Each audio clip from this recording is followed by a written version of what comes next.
Hi, I'm Hal Roberts. This is Bridge City News. Here's some of the top stories we've been following. 8 people, including 5 children, were found dead at a home in Utah on Wednesday night. The Alberta provincial election is coming up in May. Both the UCP and NDP say they have solid support, collecting record amounts of donations in 2022. And we hear the legendary story of the traveling puck, a game puck from the Lethbridge Hurricanes that's making its way around the world. Your nation, your province,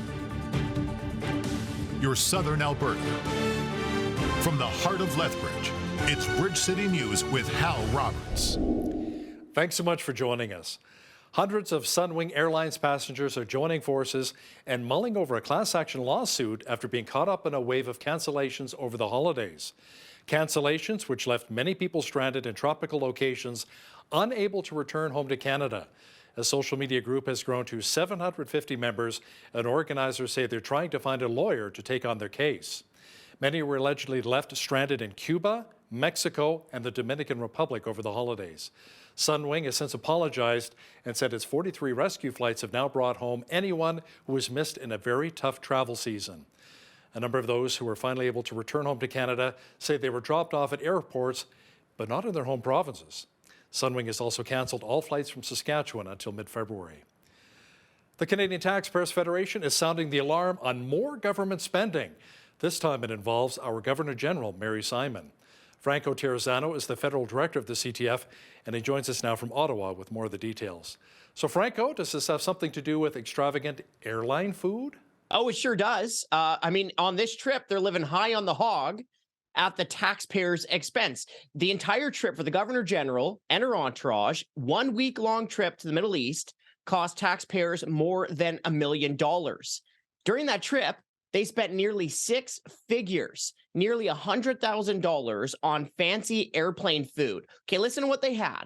Beef Wellington with raju. They had buttery chicken tikka masala. They had apple and cranberry stuffed pork tenderloin. They even had pan-fried chicken scallopini. Again, that's just on airplane food, which totaled nearly 6 figures. So not exactly the type of airline meals that normal Canadians are accustomed to. I'm getting even more and more hungry here. Now, Franco, weren't some of these bureaucrats already called out on some of the spending and promised to reduce future costs?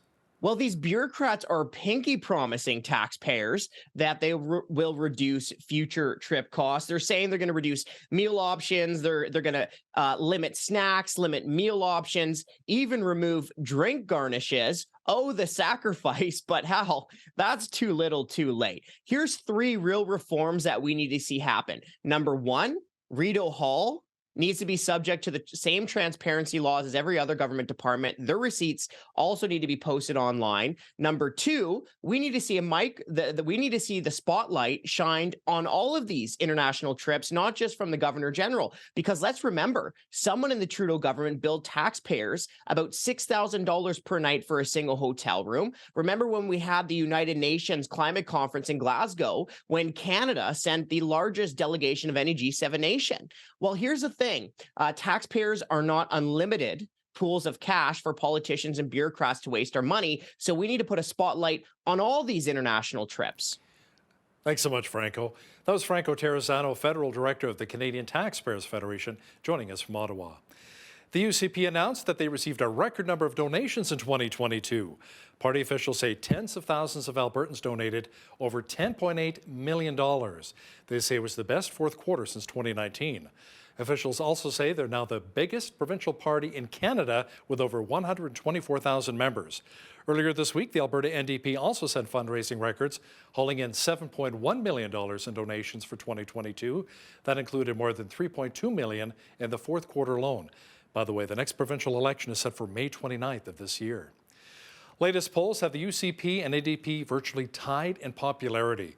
Now, 35% of voters, however, are still undecided as we head into the next provincial election.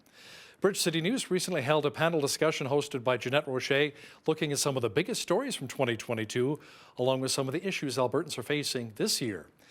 Independent Alberta MLA Drew Barnes says with the vote being so close between the UCP and NDP, it may be an opportunity for another party to shine. But the two parties are virtually tied in the polls. We haven't seen that since Ralph Klein ran against Lawrence Decore in the early 90s when Alberta was in debt, Premier Getty had overspent, and it was time for real change, and Albertans stepped up. So we're in an election that could maybe come out tied. So I look at some of these third parties that have been out there and have floundered. If somebody can maybe fill a void there might be an opportunity for more ideas to be presented for Albertans and maybe even the balance of power to be gained. Make sure you catch that full panel discussion with MLA Drew Barnes, Dave Naylor from the Western Standard, political analyst Nigel Hannaford, and BCN's Jeanette Rocher coming up in the second half of our program.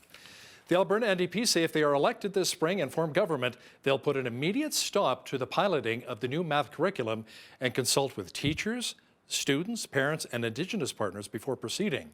Reports from the Calgary Board of Education say the new curriculum is having a negative effect on the mental health of students in grades 4 through 6.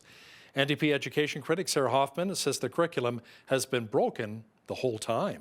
We saw further evidence over the holidays that the parents are deeply concerned about how out of sequence it is and that it's failing students and causing significant harm to their self-confidence and mental health and their ability to be successful at math. We also know that the Northwest Territories and Nunavut have pulled out of Alberta's curriculum, ending a 40-year relationship because this curriculum has failed.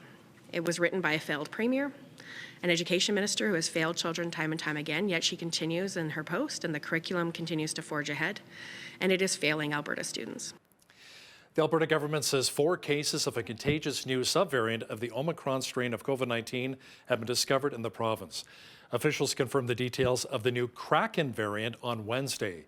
The World Health Organization says the variant is the most contagious strain of COVID-19 scientists have ever seen. Alberta Health says the province is monitoring the new strain and will work to manage cases as they're confirmed. It is the most transmissible subvariant that has been detected yet. The reason for this are the mutations that are within this recombinant, this subvariant of Omicron, allowing this virus to adhere to the cell and replicate easily. And we are concerned about its growth advantage. In particular, in some countries in Europe and in the US, in North America, particularly the northeast part of the United States, where XBB.1.5 has rapidly replaced other circulating variants. RCMP say a fire that destroyed a church in rural Alberta was deliberately set.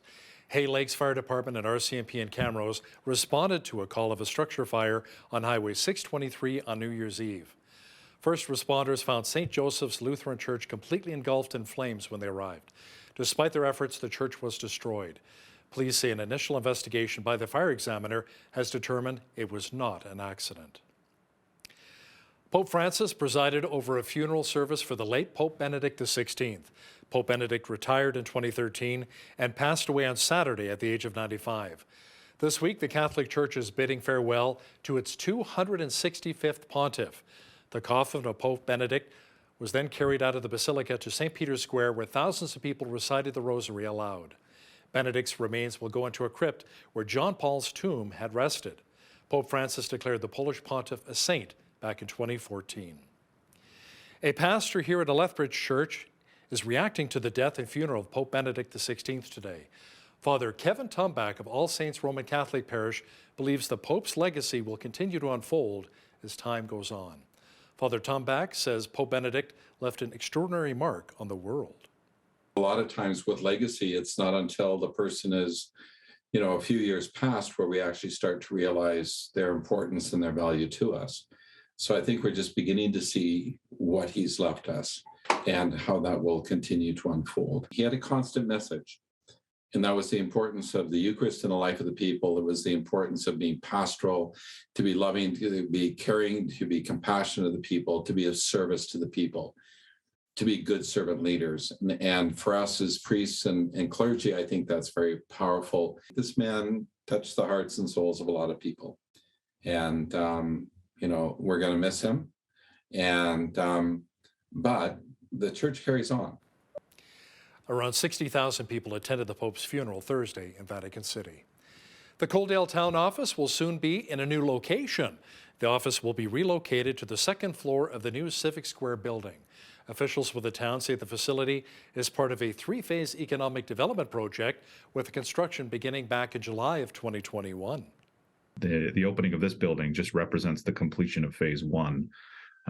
Phase two includes another private commercial real estate building that will be built in the future. And then phase three includes the redevelopment of the outdoor space behind the Civic Square building.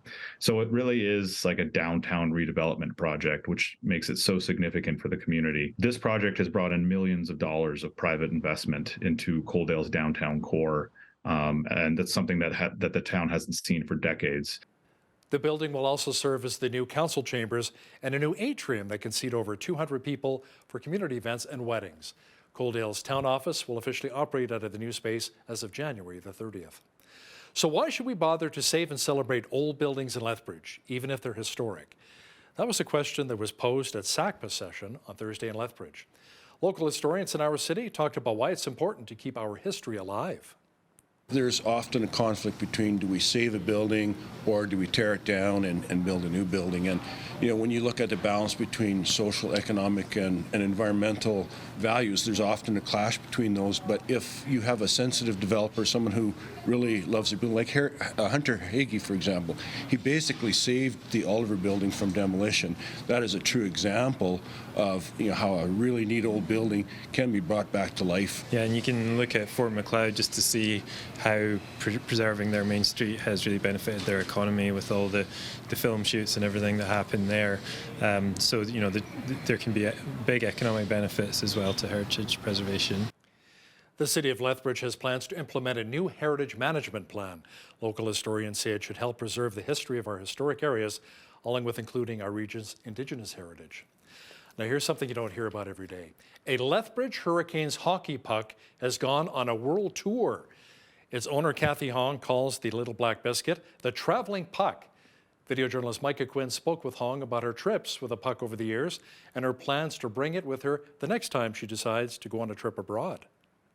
We've been to over 20 countries and probably over 50 cities. From 2014 to 2019, Kathy Hong didn't board a plane without her lucky Lethbridge Hurricanes traveling puck. Hong and the puck have been everywhere from the Colosseum in Rome to the Eiffel Tower in Paris and even Times Square in New York. Hong says the puck was a great conversation starter when she went to different countries in Asia and Europe, as a good portion of residents weren't familiar with the sport of hockey. It helped me just kind of start conversations with them. They kind of saw what I was doing, and they were asking about it. So that was always fun. I got to meet a lot of people from all over the world. Hong and the traveling puck were even together in Toronto to watch the Canadian men's hockey team win World Junior Gold against Russia in 2015. It was a lot of fun. Didn't have to explain to anyone what was happening there or why I had a puck with me at the game. As if all that wasn't enough, in 2014, Hong snapped a photo with the puck as Pope Francis met with people in Vatican City. My friend that I was with at the time, we went to a service at Vatican City that was held by the Pope. I don't know if he still does it. I want to say back then he was doing it every Wednesday. We found our way to get an invite in, and we went to the service and then made our way up to the front of the crowd to get kind of a selfie with the Pope. He didn't really know what was happening, so I call it a half selfie. Hong is currently in the process of planning a few trips in 2023, including hitting up Iceland. For Bridge City News, I'm Micah Quinn. That is one lucky puck. Well, it was slightly cooler today in Lethbridge, below our average high this time of year, which is about -2 degrees. Jeanette Rocher is now with an early peek at the forecast. Jeanette, fortunately, the mercury will be climbing again fairly soon. Yeah, it's going to climb and then climb again, Hal, as we head into the weekend. But as those temperatures climb, so too will the wind, as we're going to be seeing some 50 to 60 K winds overnight this evening with an overnight low of -6, which is still within the range for seasonal weather of this time of year. Into Friday, we're looking at a high of a lovely 6 with mainly sunny skies, but those winds are going to stick around. We're looking at 50 to 60 K winds tomorrow, so it does look like a Chinook is on the way for the weekend. I'll be back later in the show to give you that 7-day forecast. Thanks so much, Jeanette. 8 people, including 5 children, were found dead from gunshot wounds in a home in southern Utah on Wednesday night. Police are still investigating a potential motive for the killings. Well, today a welfare check was called into the Union City Police Department to check on a home here on Albert Drive. Upon entering the home, the officers found 8 individuals, 3 adults, and 5 minors who had received gunshots and were deceased. At this time, I don't have the information I can give you about people who were in the house, except for it was a family. There's going to take hours and hours and hours to make a determination of what happened inside this home. The investigators here from Iron County, from Cedar City Police Department, from Enoch City Police Department, working conjunction together to try to find the answers to what happened in the home. We all know this family. Many of us have served with them in church, in community, and have gone to school with these individuals. And so this community at this time is hurting. Powerful winds roared into California, toppling trees as crews rushed to clear storm drains. People were also busy fortifying their homes in preparation for flooding and major power outages. Scared. Yeah, we're scared. We're getting more sandbags and just buckling down the best we can. We don't know what to do. We're just waiting for the storm to pass. We're just hanging on the best we can.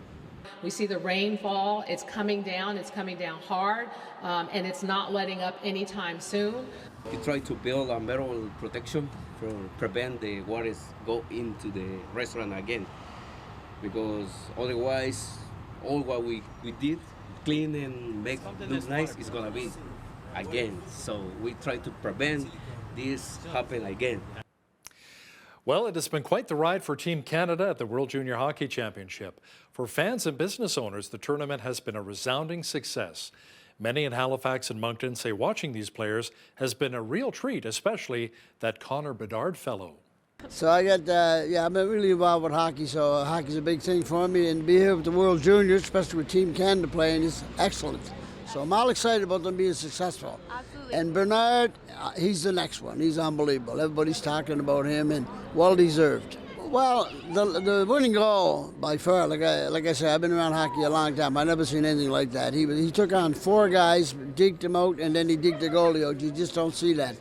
And the crowd went silent when he was doing it, and when he did it, the place exploded.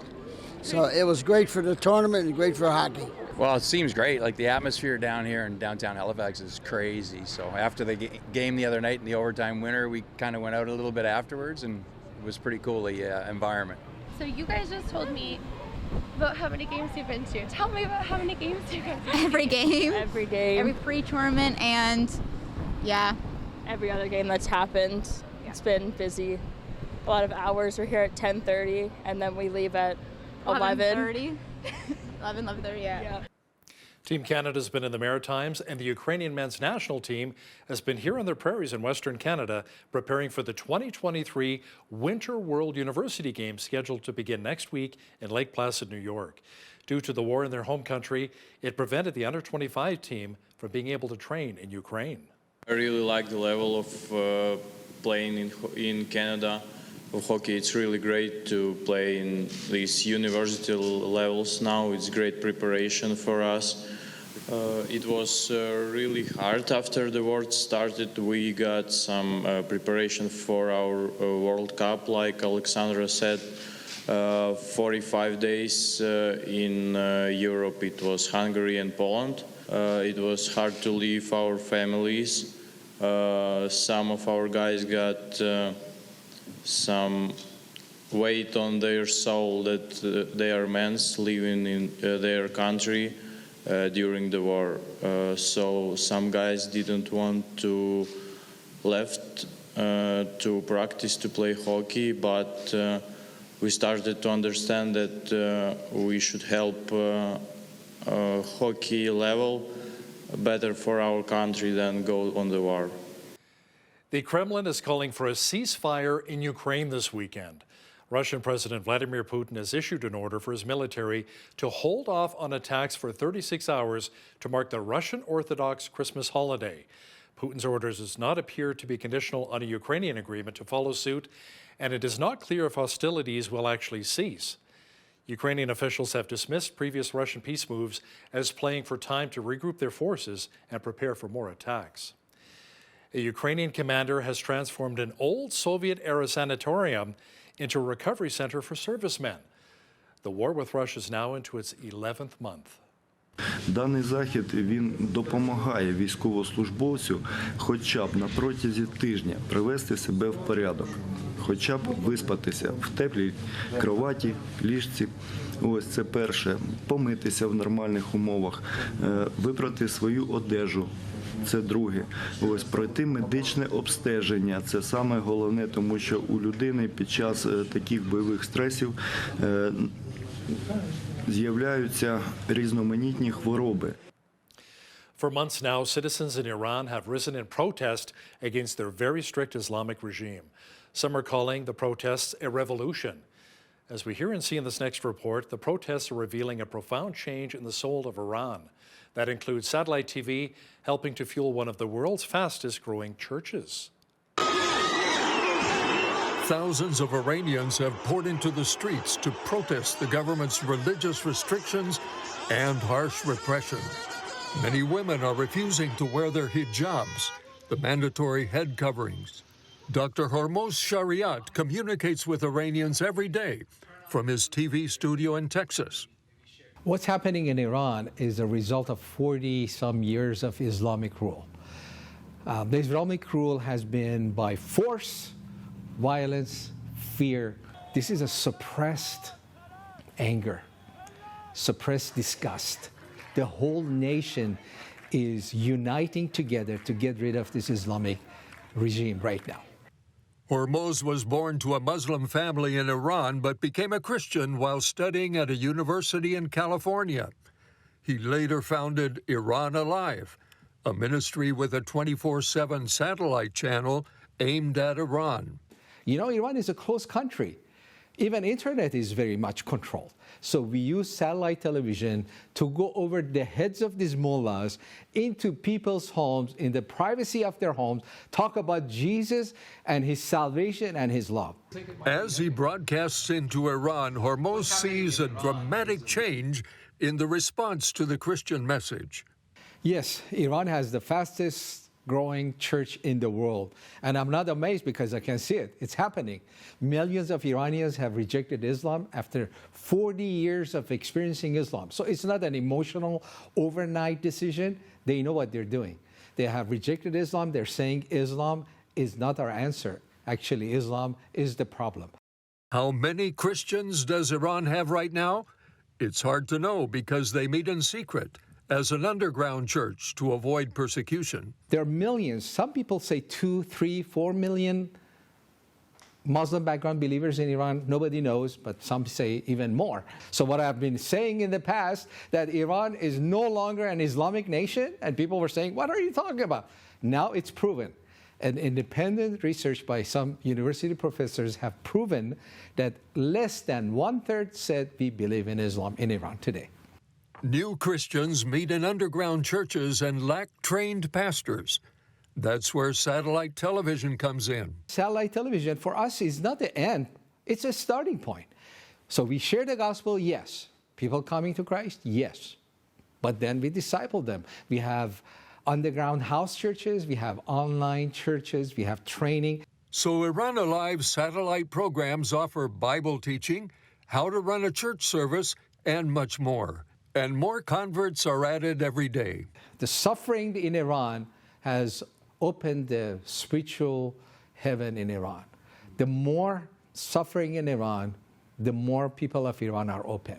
The rate of conversion the last 2-3 years has jumped 10 to 20 times. You know, we have been on the air for 20 years. We have more salvations the last 2 years than the previous 18 years. And even though Iranian converts have little Christian experience, they have a lot to teach Western Christians. We Christians in the West, we need to be encouraged. We see what's happening here. Sometimes we get discouraged about the Christianity or the future of Christianity in the West. But when you open our eyes, you say, wow, God is doing. Iran will be the first Islamic nation that turns to Christ. God is doing that. God is changing nations. So number one, it encourages us. Number two, we can learn from them. And sometimes we are too shy in the West. And you look at them, they could lose their lives, and they're so brave in sharing the gospel. So, yes, they need our help, but we need their help also. Stan Jeter for the Global News Alliance.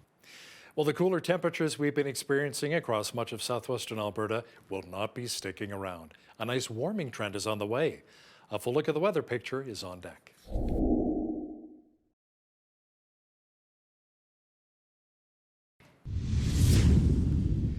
We were slightly below our average high for this time of year, which is -2 degrees.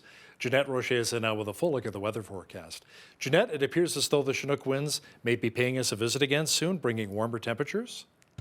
Yes, and we can be expecting those winds to gust up to 60 kilometers per hour by tonight and tomorrow. But the good news is, as you mentioned, warmer temperatures are definitely on the horizon. So look at these temperatures suddenly starting to climb by Friday. 6 degrees the high, 7 on Saturday, back to 6 on Sunday with mainly sunny skies all the way across the board.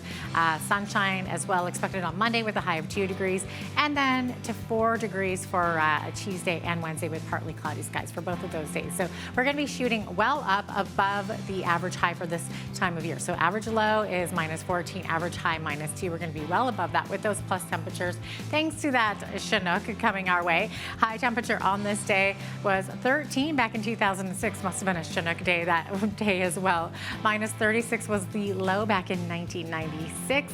Our sun rose this morning at 8:28 and the sun set this afternoon at 4:46 p.m., giving us 8 hours and 18 minutes of daylight. Already the days are getting a bit longer. Okay, wind warning in effect this evening in Victoria. Could get up to 90 k gusts, but 60 k gusts by tomorrow.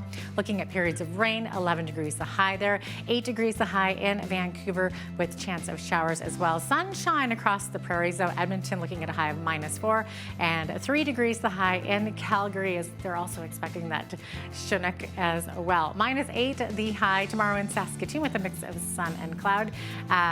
Mainly sunny skies expected in Regina tomorrow as well. -12 and a high of -9 tomorrow in Winnipeg. Those prairie cities all seeing a little bit of winds, about 15k to 20k, giving them a little bit of wind chill as well.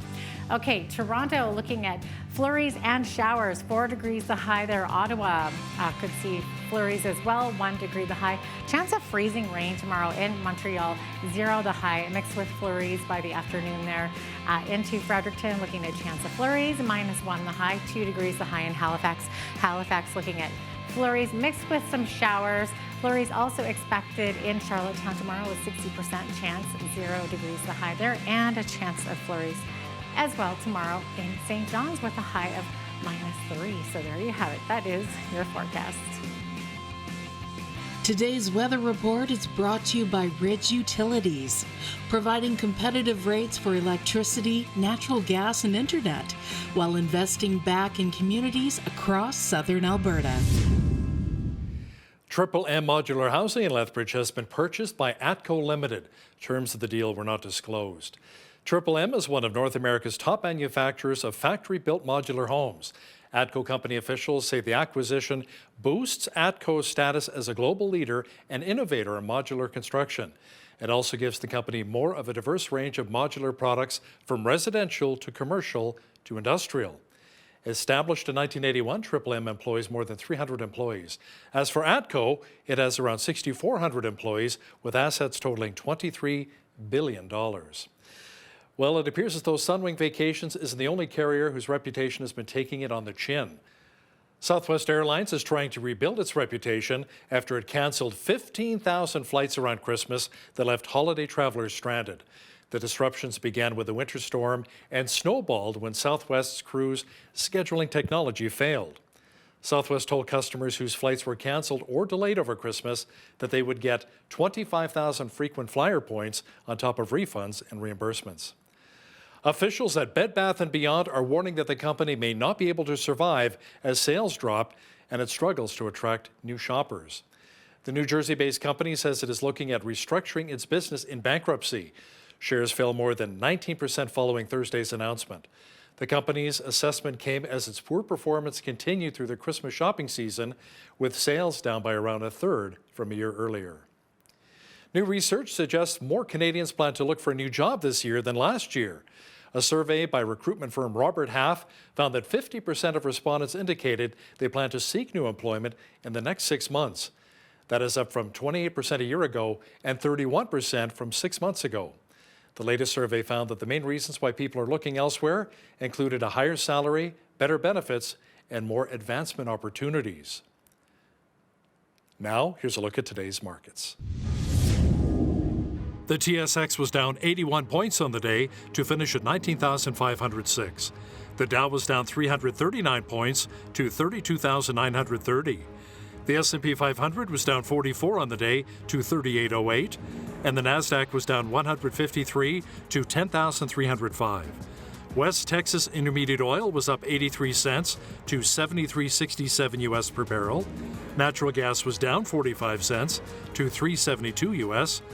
Gold was up 17 cents to 1833.06 US an ounce, and silver was even on the day at 23.24 US an ounce.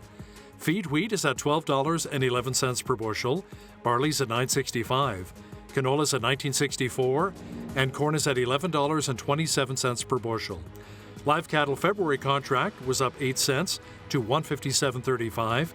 Feeder cattle January contract was down $1.43 to $183.80, and lean hogs February contract was down $1.55 to $82.53. The Canadian dollar was even over the past 24 hours at 73.69 US.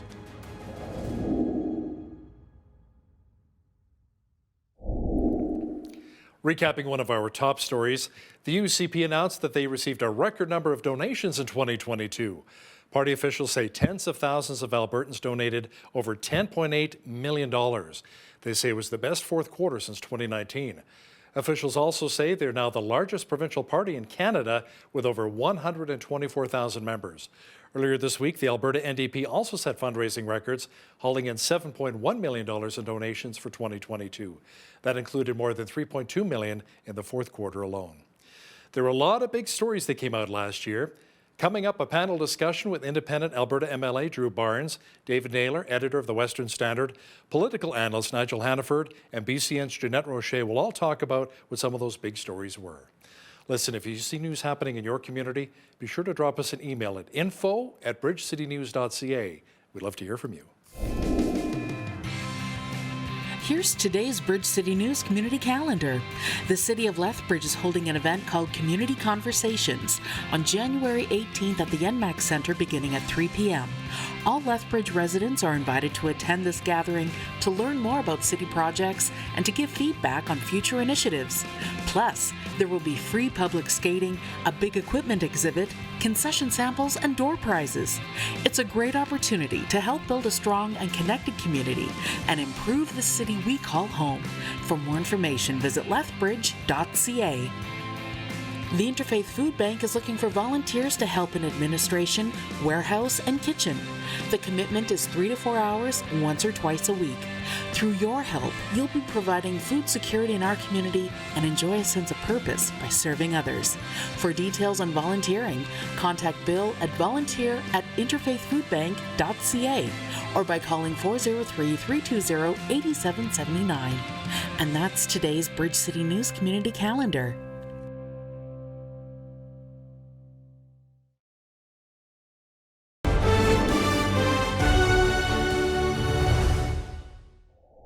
I'm Jeanette Rocher. 2022 has been an interesting year. There's been a regime change in Alberta, party elections, angry words, lots of Twitter posts, and hurt feelings.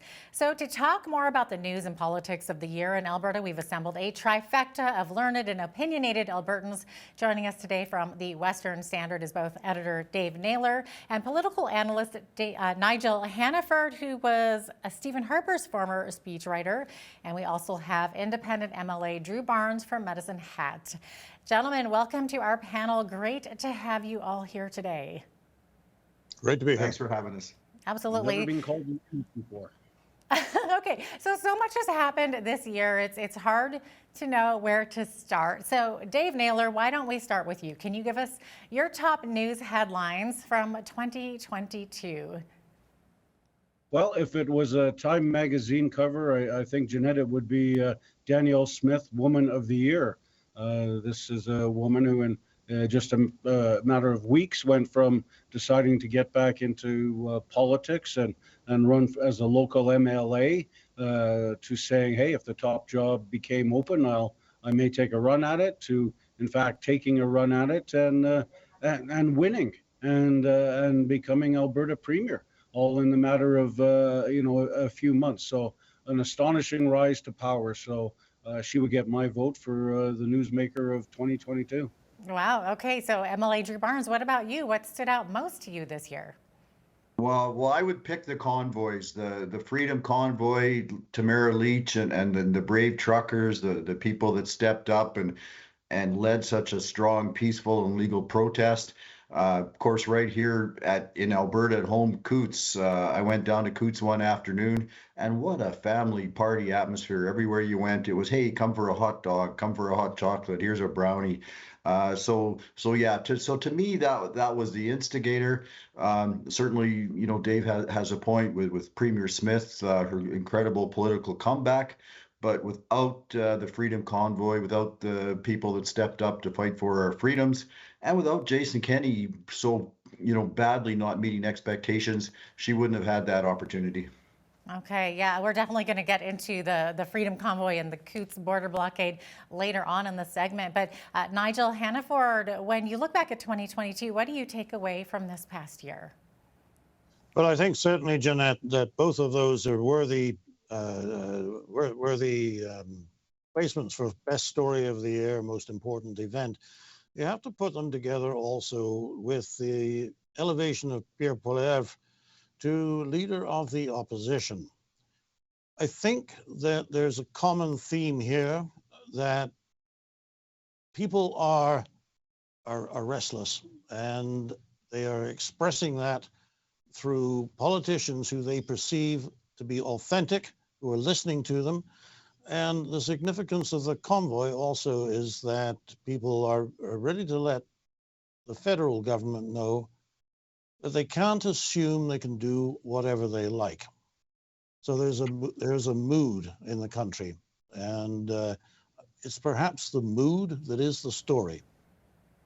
Oh, yeah, absolutely. Okay, so we of course definitely need to stir things up a little bit and talk about the Sovereignty Act, and of course, you were also mentioning Danielle Smith. So cutting all the talking points clutter aside, Drew Barnes, let's start with you. What's your take on this piece of legislation? Does it get a passing grade from the people in your riding of Medicine Hat?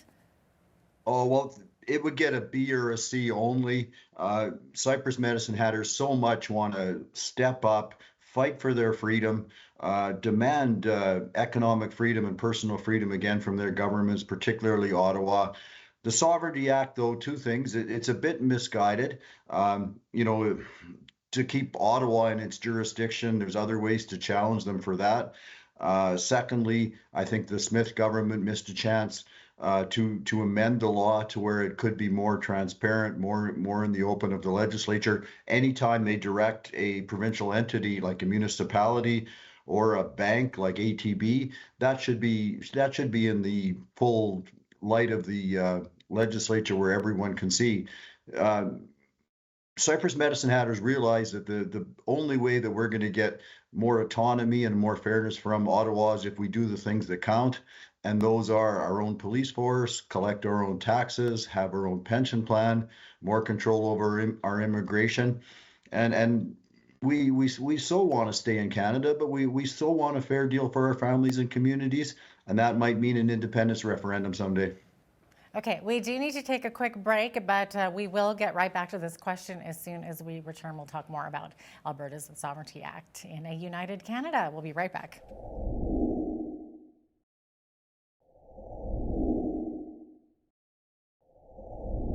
Welcome back to our panel, continuing to talk about the Sovereignty Act inside a united Canada.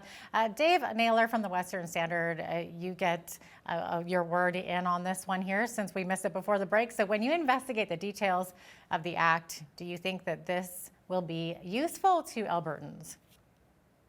Well, I don't think it can hurt, right? I mean, I think Albertans only want what people in Quebec have had for decades, and nobody seems upset when it happens in Quebec, but as soon as Alberta raises it, the Laurentian elites go bananas.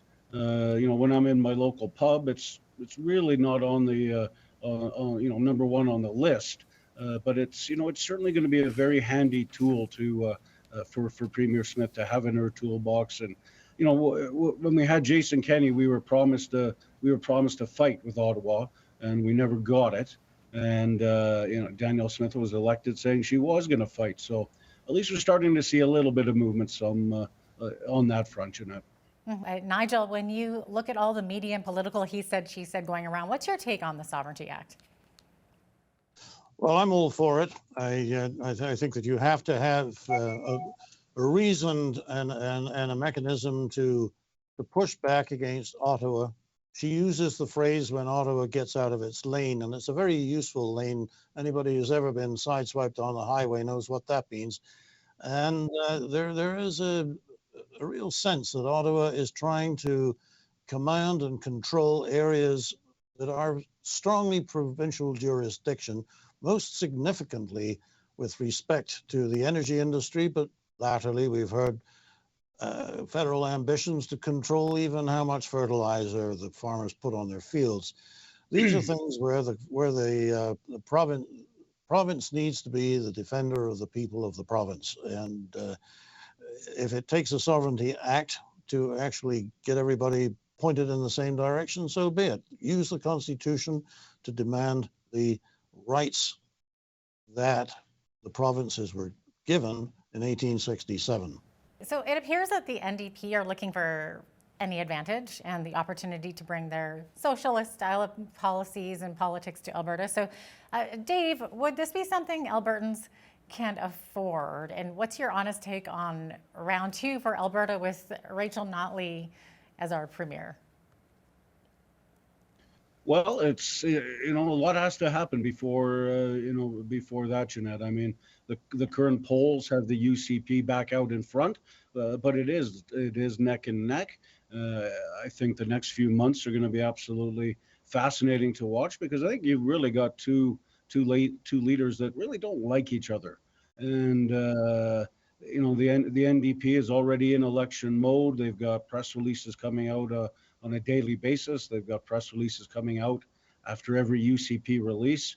And the UCP is trying to take away as much of their breathing room as they can by handing out millions and millions of dollars to various groups that need it, and food bank and stuff like that. But I can't wait for the writ to drop. It's going to be a good time. Yeah, well, I mean, today's point, I mean, you would certainly expect any opposition party to do exactly what the NDP is doing if they are well funded and have plenty of supporters, stakeholders as they would call them, who can join in the chorus. But I think what Premier Smith has done so far, and we'll have to see how it works out, but she has very much tied her fortunes to making improvements that ordinary people who don't really, they care about the Sovereignty Act, but in the end, they care more about whether they can get themselves into hospital or somebody they care about into hospital. They care about crime on the subways and crime on the street, the homeless difficulties, and Smith seems to be taking those on. Now, her fortune is going to depend on whether she can do what she says she is going to do. She has said publicly within the last week that there are 69,000 people waiting for surgeries in Alberta right now. If that number is way down in May of next year, I would say she has a good case to go to the voters and say, reward me for that. If not, well, I have to see what happens. But she's putting her emphasis on the things that matter to ordinary people, even though there's been a lot of talk about fairly elevated political theories. Okay, we do need to take a quick break, but when we return, we'll certainly return to this subject as well as talking about healthcare and education.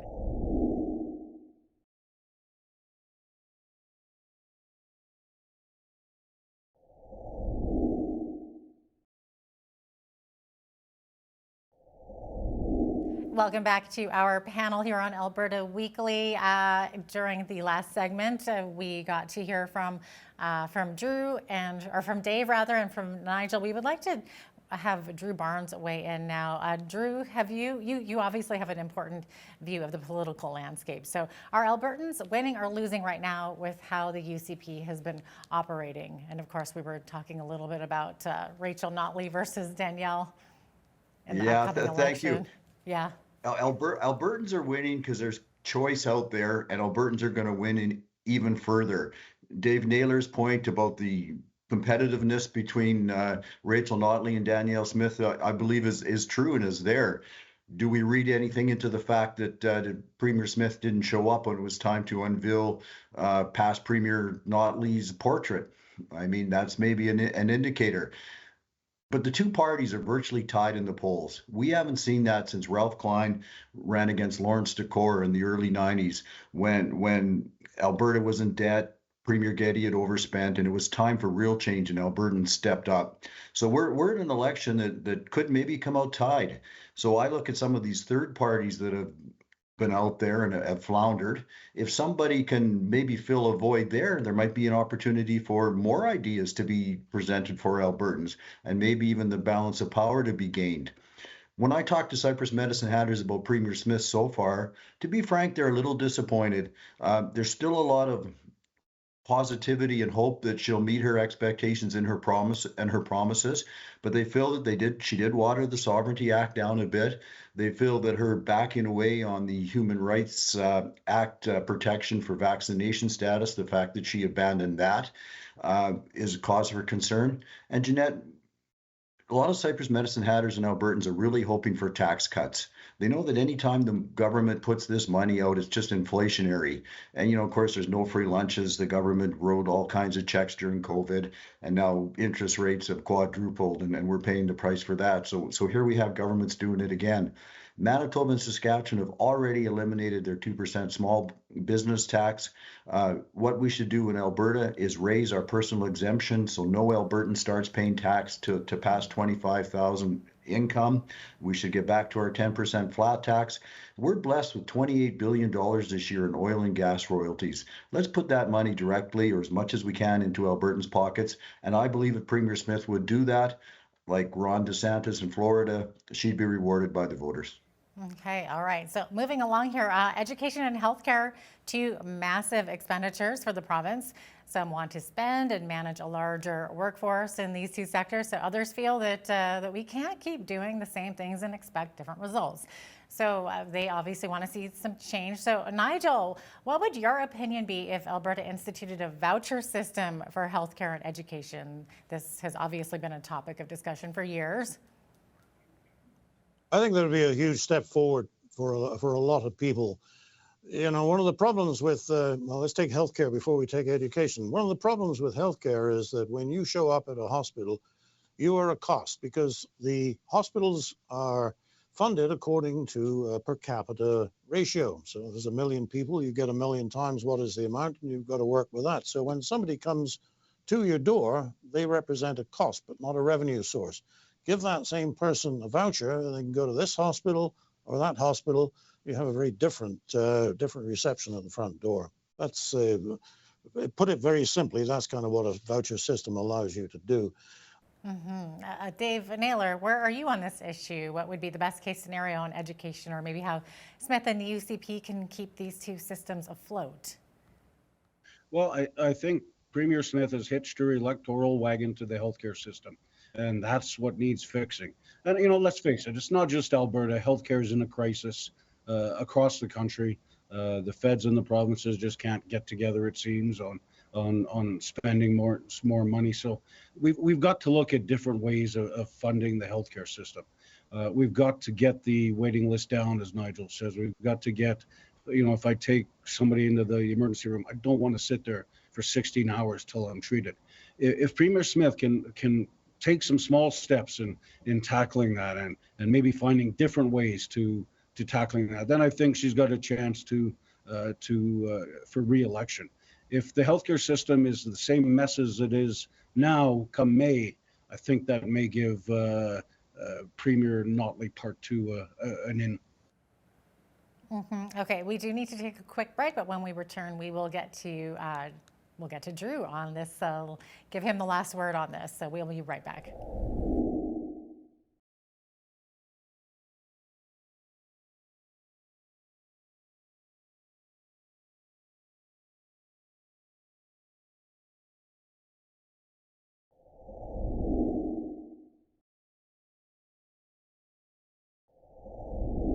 Welcome back to our Alberta panel, Alberta Weekly panel here. So we ended up talking about a voucher system for healthcare and education. Drew, we're going to give you the last word on this one, so we know that you're for freedom of choice. So can you give us your insight on why a voucher system for healthcare and education may or may not be the best policy going forward? Well, thank you. Well, first of all, Albertans know healthcare is too expensive. We're 26 billion a year we're spending now. It is so broken, ambulance times and wait times, and we have slipped so much in our education system. I mean, I heard the story the other day about a surgeon and a patient that flew out from Calgary to BC to use the operating room together because according to the Canadian Health Act, ridiculously, you can't do that. You couldn't operate in Calgary. It's just craziness. 3 things we got to do first, though. We have to train a whole bunch more Alberta kids to be doctors and nurse practitioners. We need to fill that hole. Secondly, we need a proper IT system, a computer system, so we can track what's costing us now in the system, where our superior outcomes to our inferior outcomes, so we can start to work and put those things together. And third, the patient has to be a little more conscious of what the system costs. I think every time you use a healthcare service in Alberta, you should sign a bill, not pay for it, but you should sign a bill so you know what it costs. Publicly funded, let's start to put some accountability in it. And then as Nigel and Dave said, then let's start to give patients as much choice as we can, publicly funded. Since the start of 2022, the Canadian protests and freedom rallies were something not seen before in Canada. So Freedom Corp, the group representing the leaders of the Freedom Rally in Ottawa, claimed that the Government of Canada planned a false narrative against protesters before the protesters even got to Ottawa. So Nigel, did you have an opportunity to visit any of the protest sites, and were these protests effective in your opinion? Sadly, I didn't go to any of the sites. I say sadly, as a former trucker, I felt I ought to have been there, but circumstances didn't work that way for me. With respect to whether they were effective or not, yes, absolutely they were effective. It caused the federal government to just stop and say, maybe we can't just push people around. We've had this inquiry since then where so much has been exposed that was devious, manipulative, and places the Liberal government in a very poor light. I think people have finally seen through what the game plan is, and I totally credit the trucker movement for that. Okay. Drew Barnes, I believe that you visited the Coutts border during this time. What did you see when you were there, and what was your opinion of the situation? Oh, thank you. What a family atmosphere. There must have been 10,000 people there. Everything was peaceful and pleasant, and everybody was having a good time. Everywhere I went, people were calling, "Hey, come have a hot dog. We got a hot chocolate for you." It was really peaceful and good and effective. Scott Moe realized instantly when the Coutts border happened in Ottawa that if he didn't release some of the mandates, that he was going to have convoys all throughout Saskatchewan. So Scott Moe was the first one to react. And look at the difference. Premier Moe removed some mandates. Jason Kenney phoned for military help. Scott Moe won re-election, and Premier Kenney's on to a new career. And Dave Naylor, we had a wide breadth of opinions from across the country on these protesting events. So what did you think of the protests at these locations? Well, I think they were very effective. And I think, as Nigel's talked about, the public inquiry has just shown what a sham it was for the Emergencies Act to even be brought in. The Minister of Lies, Mendocino, it was 13, 14 times. He said in the House that police had asked him or demanded from him the Emergencies Act, and he was shown that no, that was not the truth. Courts across the country have been dropping charges for people that, from pastors to, people taking parts in, weekend rallies in various cities. So, yes, the effect has been huge. And, they're already talking about doing it again in February, Jeanette. So that's something to keep an eye on early next year.